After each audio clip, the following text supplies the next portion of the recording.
اور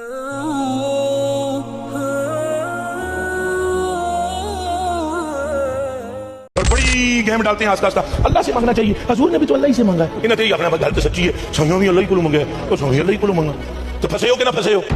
بسم اللہ الرحمن الرحیم. السلام علیکم. دا کریٹیو مسلم چینل میں خوش آمدید. میں نے آج آپ لوگوں کو جو ویڈیوز دکھانی ہے وہ ویڈیوز دکھانے کا ایک مقصد ہے, اور وہ مقصد کیا ہے کہ ہم جو ہے سیدھے راستے پہ چلیں. ایاکا نعبدو و ایاکا نستعین. اے اللہ, ہم تجھ سے مدد چاہتے ہیں اور تیری عبادت کرتے ہیں. اس آیت کا مطلب یہ ہے کہ ہم اللہ کے سوا کسی کو مدد کے لیے نہیں پکارتے, اور نہ ہی ہم اللہ کے سوا کسی کی عبادت کرتے ہیں, اور نہ ہی ہم مزاروں پہ جا کر یا کہیں بھی جا کر کوئی سجدہ وغیرہ کرتے ہیں. ہم سجدہ صرف اور صرف اپنے اللہ کو کرتے ہیں, اس کے علاوہ ہم شرک نہیں کرتے. اب ذرا آپ لوگ میری ویڈیوز دیکھیے گا اور مجھے بتائیے گا کہ اب اس کے بعد آپ کا کیا رد عمل ہے. آپ مجھے کمنٹ میں لازمی بتائیے گا کہ آپ لوگوں نے اس ویڈیو سے کیا سیکھا. جس بندے سے زندگی میں مدد مانگی جا سکتی ہے, فرمایا فوت ہونے کے بعد ہی اسے مانگی جا سکتی ہے. کمال لوگوں نے ڈرامہ بنایا ہوا ہے, نہیں مانگنا چاہیے تھا. کیوں نہیں مانگنا چاہیے تھا؟ تو فرمایا جب اپنے مزار میں چلا جائے تب وہ بندوں کی زیادہ مدد کرتا ہے. دنیا میں رہ کے وہ مدد تھوڑی کرتا ہے, قبر میں جا کے زیادہ کرتا ہے. بھلا کون بے قرار کی التجا قبول کرتا ہے جب وہ اس سے دعا کرتا ہے, اور کون اس کی تکلیف کو دور کرتا ہے, اور کون تم کو زمین میں اگلوں کا جانشین بناتا ہے. یہ سب کچھ اللہ کرتا ہے. تو کیا اللہ کے ساتھ کوئی اور معبود بھی ہے؟ ہرگز نہیں, مگر تم بہت کم غور کرتے ہو. بھلا کون تم کو جنگل اور دریا کے اندھیروں میں رستہ بتاتا, اور کون ہواؤں کو اپنی رحمت کے آگے خوشخبری بنا کر بھیجتا ہے؟ یہ سب کچھ اللہ کرتا ہے. تو کیا اللہ کے ساتھ کوئی اور معبود بھی ہے؟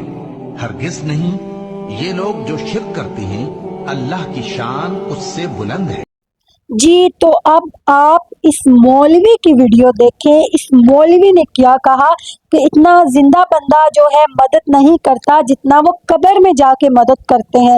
استغفر اللہ. اسی لیے میں نے ساتھ قرآن کا حوالہ دیا تاکہ آپ ساتھ ساتھ تھوڑا قرآن کو بھی سمجھیں, اور پھر آپ خود فیصلہ کریں کہ کیا ٹھیک ہے اور کیا نہیں. اب میں آپ لوگوں کو ایک اور مزید ویڈیو دکھاتی ہوں جس کو دیکھ کر آپ کا دل چکنا چور ہو جائے گا, اور آپ سوچنے پہ مجبور ہو جائیں گے کہ کیا یہ بات ٹھیک ہے یا نہیں. اب آپ یہ دیکھیں. حضور فریاد رس غوث اعظم رضی اللہ تعالیٰ عنہ فرماتے ہیں, جو کوئی مصیبت میں مجھے پکارے, مجھ سے مدد چاہے, میں اس کی مصیبت کو اس سے دور فرماؤں گا. اور اگر اللہ تم کو کوئی سختی پہنچائے تو اس کے سوا اس کو کوئی دور کرنے والا نہیں, اور اگر نعمت و راحت عطا کرے تو کوئی اس کو روکنے والا نہیں. وہ ہر چیز پر قادر ہے, اور وہ اپنے بندوں پر غالب ہے, اور وہ دانا ہے, خبردار ہے. ان سے پوچھو کہ سب سے بڑھ کر قرین انصاف کس کی شہادت ہے. کہہ دو کہ اللہ ہی مجھ میں اور تم میں گواہ ہے, اور یہ قرآن مجھ پر اس لیے اتارا گیا ہے کہ اس کے ذریعے سے تم کو اور جس شخص تک وہ پہنچ سکے آگاہ کر دوں. کیا تم لوگ اس بات کی شہادت دیتے ہو کہ اللہ کے ساتھ اور بھی معبود ہیں؟ اے پیغمبر, کہہ دو کہ میں تو ایسی شہادت نہیں دیتا. کہہ دو کہ صرف وہی ایک معبود ہے, اور جن کو تم لوگ شریک بناتے ہو میں ان سے بیزار ہوں. جی, تو جیسے آپ نے یہ دیکھی اور آپ اب یہ دیکھ رہے ہیں کہ کہتے ہیں کہ اللہ کے سوا کوئی عبادت کے لائق نہیں, اور آپ جس کو شریک ٹھہراتے ہو میں اس سے بیزار ہوں. استغفر اللہ. اب آپ لوگ کیا کر رہے ہو؟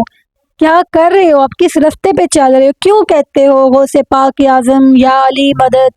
استغفر اللہ. کیوں ایسے کہتے ہو؟ کیوں اپنے آپ کو اس چیز میں ڈال رہے ہو؟ اللہ کے ساتھ کیوں شریک ٹھہرا رہے ہو جب اللہ قرآن میں جگہ جگہ یہ چیز بتا رہا ہے کہ کسی کو میرے ساتھ شریک مت ٹھہراؤ, صرف میں ہوں مدد کرنے والا. تو پھر کیوں اس بات پہ تلے ہوئے ہو کہ اللہ کے سوا کیوں دوسروں کو پکارتے ہو؟ کیوں آپ لوگوں کو اللہ سے ملاقات کرنے کے لیے یا اللہ سے بات کرنے کے لیے, اللہ کے قریب ہونے کے لیے کسی اور کی ضرورت ہے؟ اللہ تو آپ کے شاید رب سے بھی قریب ہے. تو پھر کیوں آپ لوگ کہتے ہو کہ بھئی ہم اتنے نہیں ہیں, ہم اپنے اللہ کے قریب ہو جائیں, یا ہمارے پاس یہ نہیں ہے؟ تو وہ بھی تو اللہ کے ہی بندے ہیں, آپ بھی اللہ کے ہی بندے ہیں. تو خود اللہ کے قریب ہونا سیکھے خود. کسی چیز کی آپ کو وسیلے کی یا کسی چیز کی ضرورت نہیں ہے. ایک اور ویڈیو دیکھیں. یہ میں آپ لوگوں کو ایک اور ویڈیو دکھاتی ہوں پھر مزید آپ کی آنکھیں کھولنے کے لیے. اگر غریبی ہے سمجھ رہے ہیں، کاروبار چھوٹا ہے تو مجھ سے سن لے آج کاروبار کو بڑا کرنے کا طریقہ. انشاءاللہ بولے، انشاءاللہ، نماز کی پابندی کے ساتھ انشاءاللہ بولے، انشاءاللہ. باوضو رہا کرو، غوث پاک کا نام لیتے رہا کرو. خدا کی قسم میں قرآن سر پہ اٹھا کے بتا دوں آپ مالدار ہو جاؤ گے. کیا تم نہیں جانتے کہ اللہ ہر بات پر قادر ہے؟ کیا تمہیں معلوم نہیں کہ آسمانوں اور زمین کی سلطنت اللہ ہی کی ہے اور اللہ کے سوا تمہارا کوئی دوست اور مددگار نہیں؟ اچھا، اب آپ نے یہ ویڈیو میں دیکھا نا کہ اللہ کیا فرما رہا ہے. اللہ فرما رہا ہے کہ میں تمہارا دوست ہوں. یہ نہیں کہا کہ دوست بنوں گا یا تم مجھے دوست بناؤ، بلکہ فرمایا ہے کہ میں تمہارا دوست ہوں. میں ہر چیز پر قادر ہوں، ہر چیز پر. اور آپ لوگ پھر کیوں کسی اور کو دوست بناتے ہو، کسی اور کو مدد کے لیے پکارتے ہو، جبکہ اللہ فرما رہا ہے میں تمہارا دوست ہوں، مجھ سے مدد مانگو، میں تمہاری مدد کروں گا. تو پھر تو کوئی بات ہی نہیں رہ جاتی. قرآن میں یار ایک دفعہ قرآن پڑھو تو صحیح، قرآن میں دیکھو تو صحیح، پھر آپ لوگوں کی ساری غلط فہمیاں ختم ہو جائیں گی، یہ فرقے ختم ہو جائیں گے. پھر آپ لوگ خود فیصلہ کرنے والے ہوں گے، باشعور ہو آپ لوگ. میں بار بار اسی بات پہ زور دے رہی ہوں کہ آپ لوگ باشعور ہو. علم خود حاصل کرو، خود پڑھو، خود دیکھو، نماز خود پڑھو. اب میں آپ کو ایک اور ویڈیو دکھاتی ہوں جس میں آپ لوگوں کی اپنی ہنسی چھوٹ جانی ہے اور کچھ نہیں. اب آپ یہ ذرا دیکھ. یہ بھی میرے بچپن کا واقعہ ہے کہ میں ایک بار جو ہے وہ کوئی چاکلیٹ کھا رہا تھا، تو اس کی جو ہے نا وہ جو پنی ہوتی ہے، ریپر بولتے ہیں نا، ریپر، یہ سنہری کلر کا تھا. تو میں نے وہ کھول کے میں نے پھینکنے لگا تو امیر حسین نے فرمایا اس کو پھینکے نہیں. تو اس میں سوال کرنے ہی لگا تو امیر حسین نے خود ہی فرمایا کہ سنہری جالیاں. اب آپ مجھے سچی سچی بتائیں، آپ لوگوں کو ہنسی آئی ہے کہ نہیں آئی؟ آئی ہوگی، ضرور آئی ہوگی، مجھے بھی آئی تھی. اب آپ یہ بتائیں کہ سنہری جالیوں کو کس کے ساتھ، چاکلیٹ کلی کے ساتھ ترجیح دی جا رہی ہے. شرم حیا نہیں آتی ان لوگوں کو؟ کیسے یہ فتنہ پھیلا رہے ہیں، کیسے یہ لوگوں کو گمراہ کر رہے ہیں. اپنے آپ کو بتانے کے لیے شرم کرنی چاہیے. کلی کہاں پہ، ہر چیز گولڈن چیز کو جو ہے نا اپنے پاس سمیٹ کے رکھ لو. شرم حیا کرنی چاہیے. ایک اور ویڈیو دکھاتی ہوں جس پہ مجھے بہت شدید غصہ ہے. آپ لوگ وہ ویڈیو دیکھیں تو آپ کا بھی دل اسی طرح ہوگا جس طرح مجھے غصہ آ رہا ہے. دیکھیں ذرا. اور بڑی گیم ڈالتے ہیں آستہ آستہ. اللہ سے مانگنا چاہیے. حضور نے بھی تو اللہ ہی سے مانگا ہے. انہیں تو یہ آخنا بھائی گل تو سچی ہے، سائیاں بھی اللہ ہی کو منگا ہے، تو سائیں اللہ ہی کو منگا. تو پھنسے ہو کہ نہ پھنسے ہو. اور یونس بھی پیغمبروں میں سے تھے. جب وہ بھاگ کر بھری ہوئی کشتی میں پہنچے، پھر انہوں نے قرا ڈلوایا تو ٹھہرے پھینکے جانے والے. پھر مچھلی نے ان کو نگل لیا جبکہ وہ اپنے آپ کو ملامت کرنے والے تھے. پھر اگر وہ اللہ کی پاکی بیان نہ کر رہے ہوتے تو اس روز تک کہ لوگ دوبارہ زندہ کیے جائیں گے اسی کے پیٹ میں رہتے.